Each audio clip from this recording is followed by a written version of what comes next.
सहारनपुर जनपद में धीरे धीरे नींबू का रकबा बढ़ने लगा है। यहाँ के किसान प्रत्येक वर्ष नींबू की खेती को बढ़ावा दे रहे हैं, जबकि नींबू के पौधों की विभिन्न वैरायटी को बाहर से मंगाया जाता है। लेकिन क्या आप जानते हैं नींबू के पौधों को आप घर पर भी आसानी से तैयार कर सकते हैं? जी हाँ, आज हम आपको एक ऐसी विधि बताने जा रहे हैं जो बरसात के मौसम में काफ़ी सफल रहती है। बस आपको करना क्या है, आपके घर में या फिर खेत पर नींबू का एक स्वस्थ पेड़ लगा होना चाहिए। उस एक स्वस्थ पेड़ से आप गोटी विधि से सैकड़ों पेड़ तैयार कर पूरा बगीचा लगा सकते हैं। तो आपको करना क्या है, उंगली के आकार की मोटी टहनी पर ऊपर से छिलका उतार कर उसमें कोई भी नमीदार खाद को ट्रांसपेरेंट पन्नी से बांध दे, जिससे कि उसके अंदर हवा पानी न जा पाए।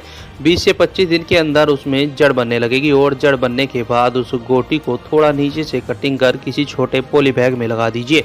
जैसे ही वह पौधा थोड़ा सा बड़ा होगा, फिर आप उसको अपने बगीचे में लगा सकते हैं। गोटी विधि से तैयार पौधे उस स्वस्थ पौधे की तरह ही फल देंगे और उसमें किसान की लागत भी कम आएगी। जो बरसात का समय है, बहुत ही अच्छी तकनीकी बता रहा हूँ कि आप जो स्वस्थ पौधे हैं, जिस क्वालिटी के आपको पौधे तैयार करने हैं, उस क्वालिटी के वृक्ष से आप छोटे पौधे तैयार कर सकते हैं। जैसे कि जिसे तकनीकी कहते हैं गोटी तकनीकी, नींबू वर्गीय में बहुत अच्छी तरीके से सफल है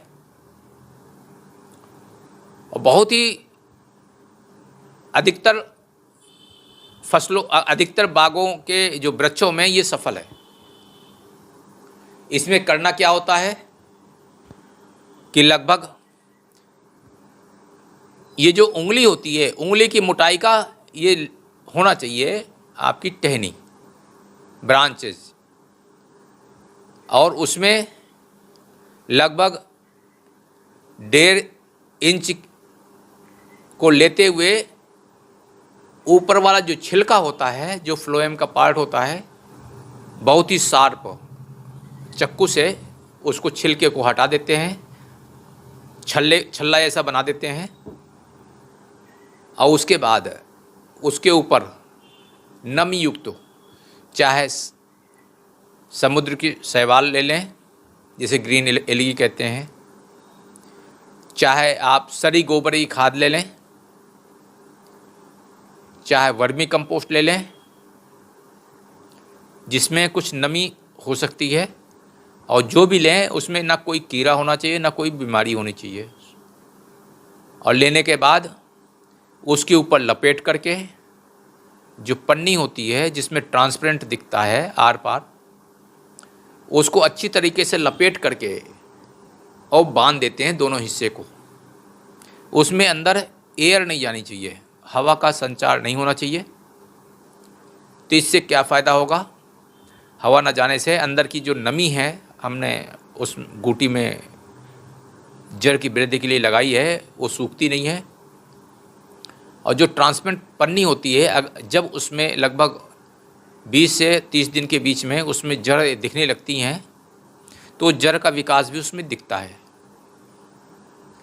तो ये जो बरसात के मौसम में गूटी लगाई जाती है, गूटी बांधने के बाद आप जब गूटी में दिखने लगती हैं जड़ें, तो गूटी से थोड़ा नीचे आप उस टहनी को काट लेते हैं, और काटने के बाद उसको किसी पॉलीथीन में, उसको जिसमें सड़ी गोबरी खाद 50% मिट्टी के साथ होनी चाहिए, और उसमें जो है उसको लगा देते हैं।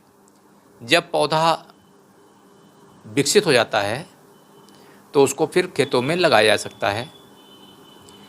लेकिन जिस समय गूटी वाले पौधे को आप वहाँ से मुख्य पौधे से अलग करते हैं, तो पन्नी में लगाने के पहले, यानी कि उसमें थैली में लगाने के पहले, जो ऊपर वाली गूटी है, जो थैली का हमने लगा रखा है, बांध रखी है, उस पन्नी को हमें खोल करके ही लगाना चाहिए।